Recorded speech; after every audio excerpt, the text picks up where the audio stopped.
Hello there and welcome to another BoBeats tutorial. Today we're checking out the Minilogue XD and we're going to try and make some pad sounds using it.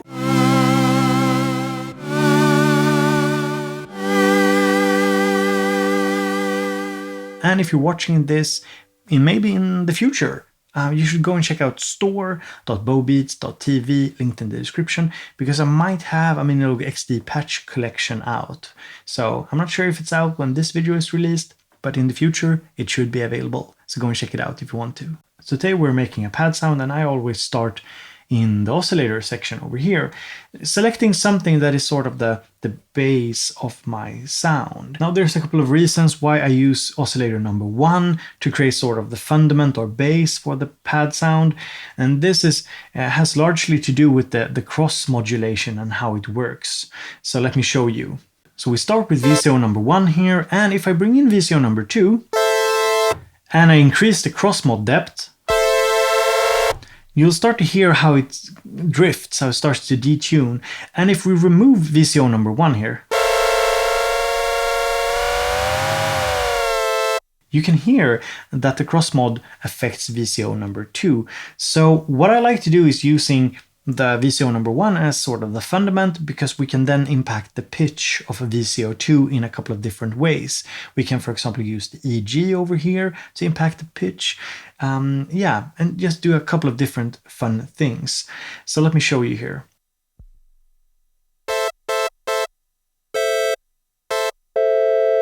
So let's start with a triangle waveform. Now let's first set the attack. So we're increasing the attack. We're increasing the decay and the sustain. So basically, this isn't really represented in the little screen here, but your amp EG creates the sort of the flow of the sound, the curvature of the sound. And just working with decay and sustain can create some very interesting sort of changes to the sound over time. We want some release as well.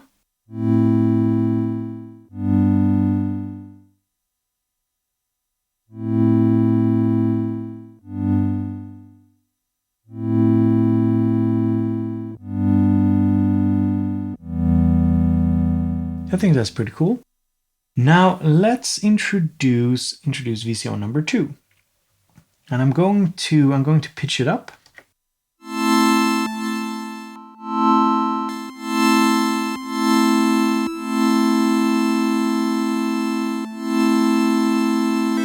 We can change the shape of it.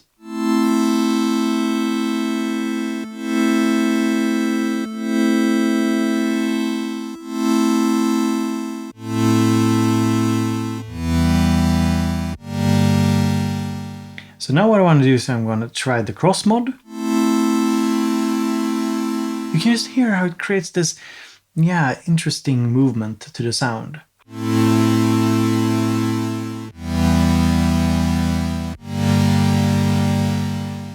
Pretty nice. So what we can do now is we could actually try and use the EG over here to impact the pitch of VCO number 2. So we set it here. You can either set it to pitch, pitch 2, or cutoff. So pitch 2 only affects the second oscillator. So now if we increase the attack a little bit, we turn down the decay, and let's say I wanted to, let's say we go positive. So we put it here to about, like 2 o'clock.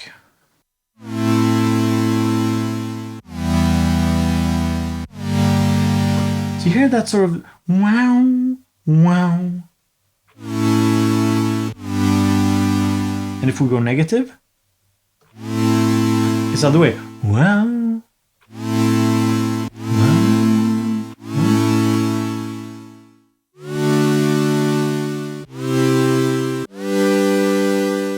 So currently we're working with 2 oscillators, but of course we want to bring in the third digital oscillator. And I'm going to use the default digital oscillator. So these are not the custom ones that you can load into the XD.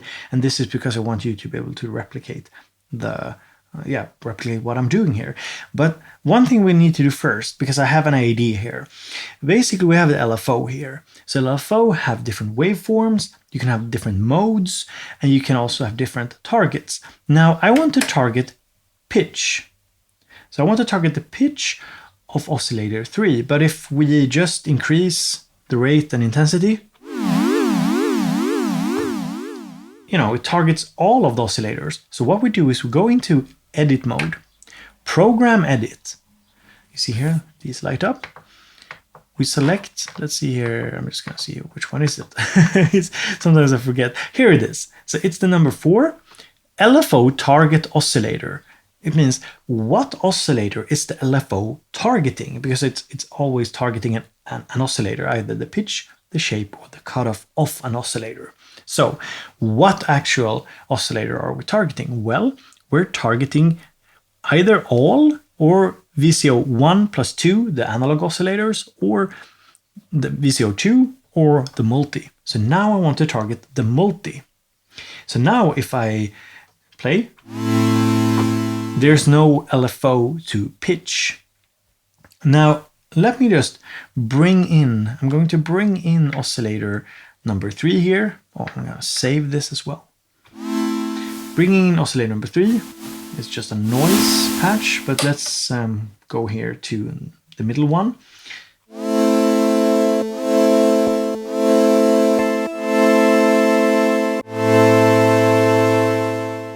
Oh, and one thing we can do, for example, what we could do now is we could also pitch it up or increase the octave. So to do this, you go to edit mode, program edit, this one here, multi-octave. So let's bring it up. So you have even more harmonics, even wider range to the sound.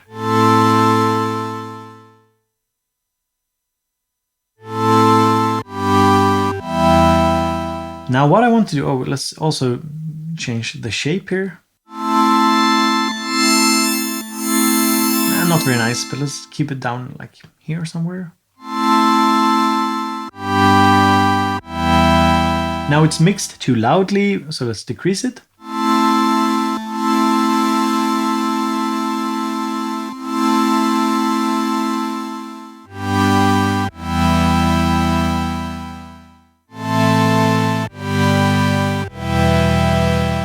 Nice.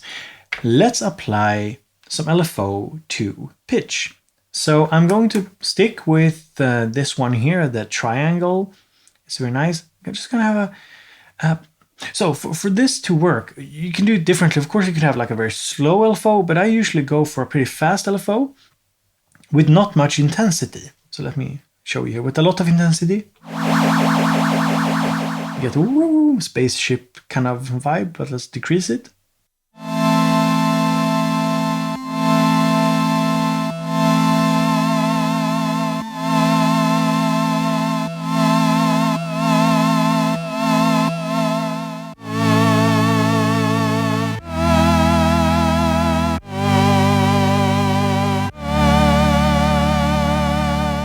You hear it? This sounds like a singy-songy type pad.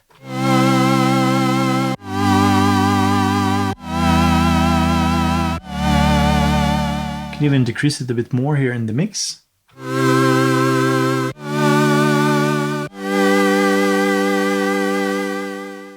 So utilizing oscillator number 1 as the fundament, so it's the lowest pitched of all of the oscillators, adding oscillator number 2 here with some cross mod and some EG, some envelope to the pitch, as well as adding the digital oscillator number 3 here with some LFO to pitch that only affects the third oscillator, gives you this kind of sound.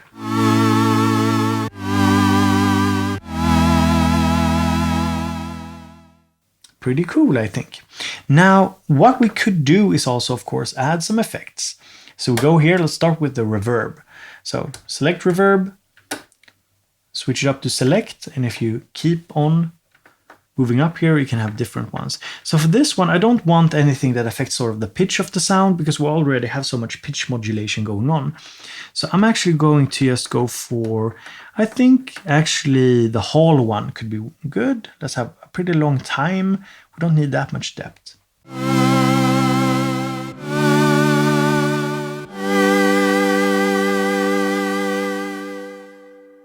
Oh, and I forgot, because this really sounds pretty good as it is, but we can work with the filter too. Just cutting some of the highs, because this is a fixed filter, so it's always cutting the high frequencies.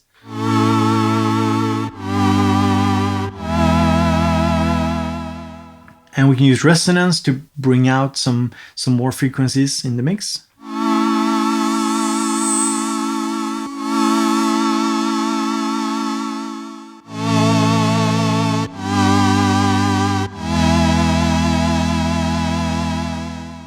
And of course, if you want to, you can add some drive, just pumping up the sound of it. So I don't think we should go for 100%, let's go for 50%.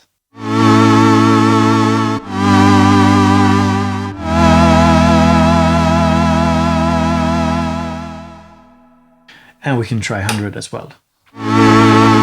But it's starts to sound broken. Let's also add some delay. One delay that I really like is actually the high pass delay. So the high pass cuts the lows, and we can set a pretty long time and some depth.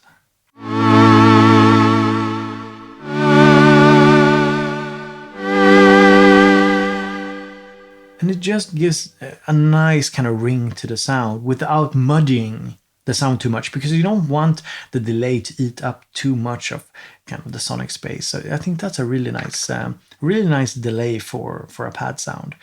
And we can also go to the mod and we can do something. So if we use, for example, an ensemble, it really affects the sound, the phaser as well. A flanger. Well, the flanger sounds kind of nice.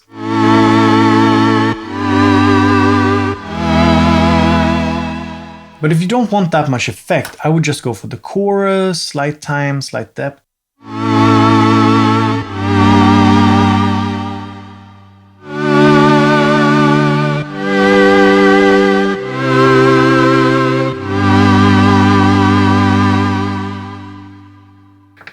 Well, we have a pad sound. 3 oscillators, utilizing a lot of pitch modulation here, very, slight stuff. And of course, if we want to go a little bit crazy, we could use the Portamento as well.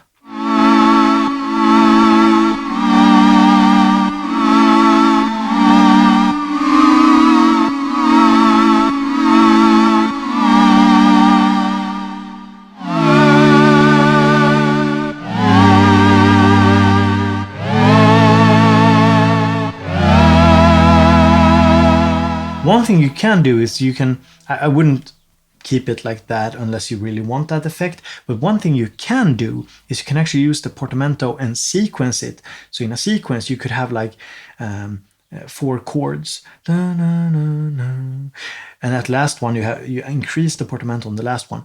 Wow. Let's see if we can make that happen. So let me show you.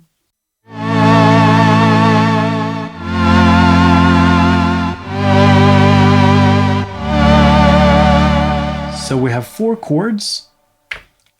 Let's go into edit. Let's go to sequencer edit. Let's change here. So step resolutions, I want it to be really slow. So maybe 1 in 2. Let's play. Oh wait, it's still pretty fast because the BPM is pretty fast as well. So let's go 1 1 1 instead.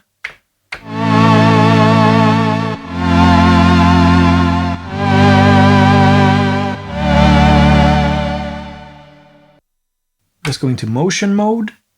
Let's hold down this last one here and let's increase the Portamento quite a bit. Let's see how it sounds.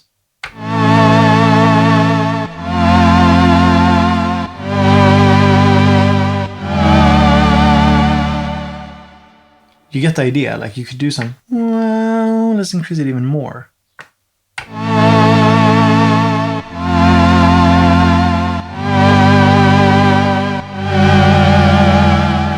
Okay, that didn't sound very good. Let's bring it down a bit. Let's not go overboard. Let's instead add another note here. So let's see. Something like this.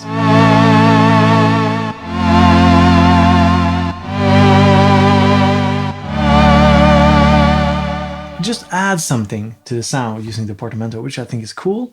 And of course, using the sequencer, we could introduce, for example, you know, we don't have more LFOs. I think you can load a custom LFO as an effect.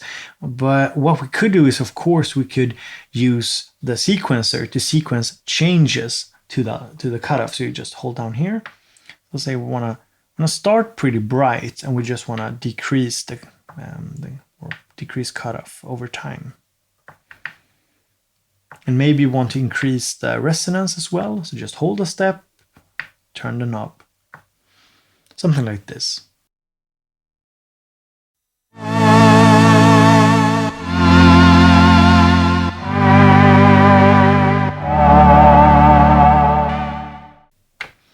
So what I could do here is I could, of course, just skip having chords in here and just have the modulations in the sequencer track.